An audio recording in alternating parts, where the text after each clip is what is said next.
welcome back to my channel. So for today's video, tuturuan ko kayo guys gumawa nitong top na ito in XS, tsaka pwede din ng large. I-share ko yung dalawang measurements nila. So ito yung small, ayan, kasi may pavito.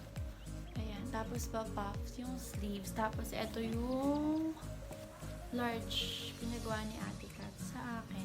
Sinukat niya sa kanya to, kaya ayan, medyo mahaba din yung gusto niya. Share ko sa inyo yung tutorial dito. So, kung gusto niyo matutunan kung paano ko to ginawa, keep on watching. By the way guys, yung polo na ginamit ko is oversized. And yung first step, as you can see, is gugupitin ko muna yung sleeves.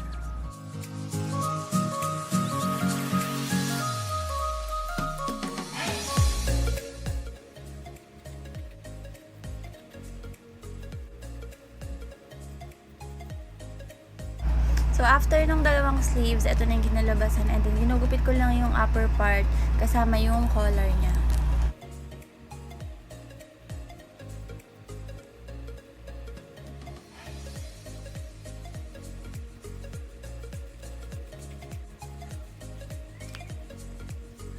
Ito po yung sukat ng XS size. And then, ito po yung sukat ng large.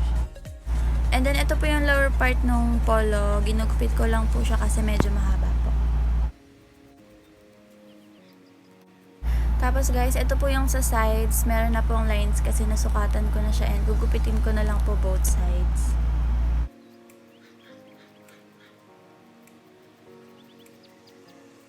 Tapos guys, yung top and bottom part po, fino-fold ko lang and then tatahiin ko later para hindi po siya makalat tsaka mag-run po yung mga threads.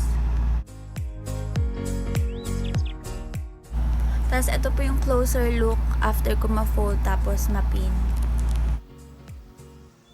Guys, ito po yung time-lapse video habang tinatahi ko po yung upper and lower part ng top.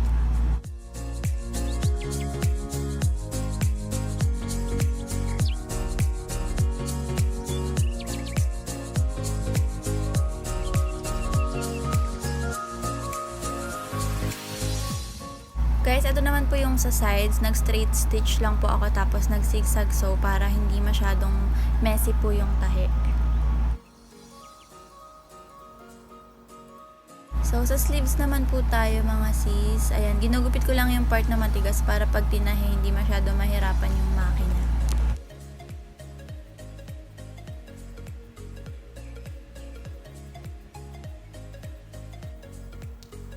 Tapos yung haba po ng sleeves is ayan, 10 inches po.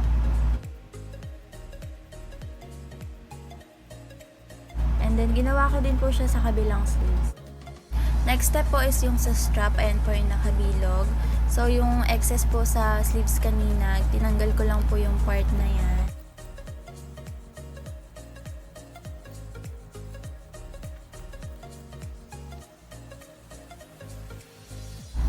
Tapos, ginupit ko lang po siya sa gitna.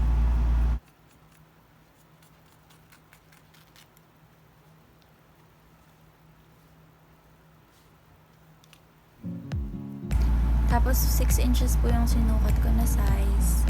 And then, tinanggal ko lang yung itong medyo may matigas din na part. Tapos, ginupit ko na din po after.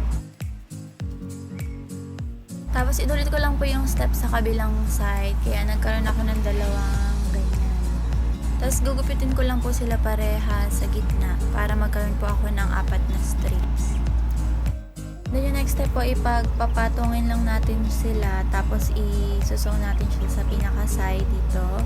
Tapos, ayan na po yung kakalabasan after natin tahiin. And then, yung next step po is tahiin na po yung pinaka-gilid. Tapos, i-flip na po natin siya. Ganyan po. Tapos, ayan na po yung kakalabasan. Tapos, tinahi ko lang po siya sa mismong tube na nagawa na natin. And then, kakabit na po natin yung sleeves. Ayan, ibipin ko lang po muna siya para pag tinahi po mamaya is hindi po tabi-tabi niya.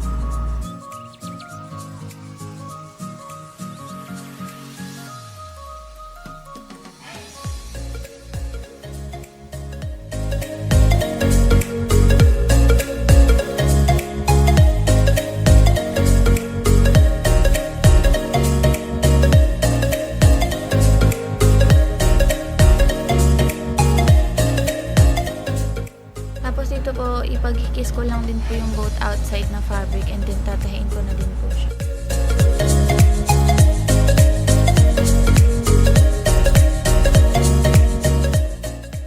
Ito po yung kakalabasan ng itsura after po natin siya matahi. And then yung next is yung sa sleeves na po sa baba. Pinin ko lang siya and then tinahi ko po ng straight stitch. After po nung straight stitch is gagamit po ako ng elastic thread. Makakabili po kayo sa Shopee or sa mga tindahan ng mga tela po.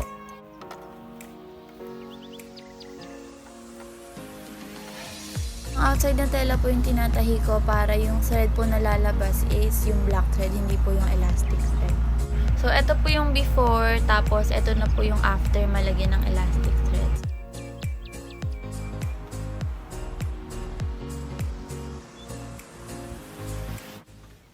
So that's it for today, guys. Thank you so much for watching. Don't forget to like, subscribe, and hit your notification bell so you'll be updated once I posted another video.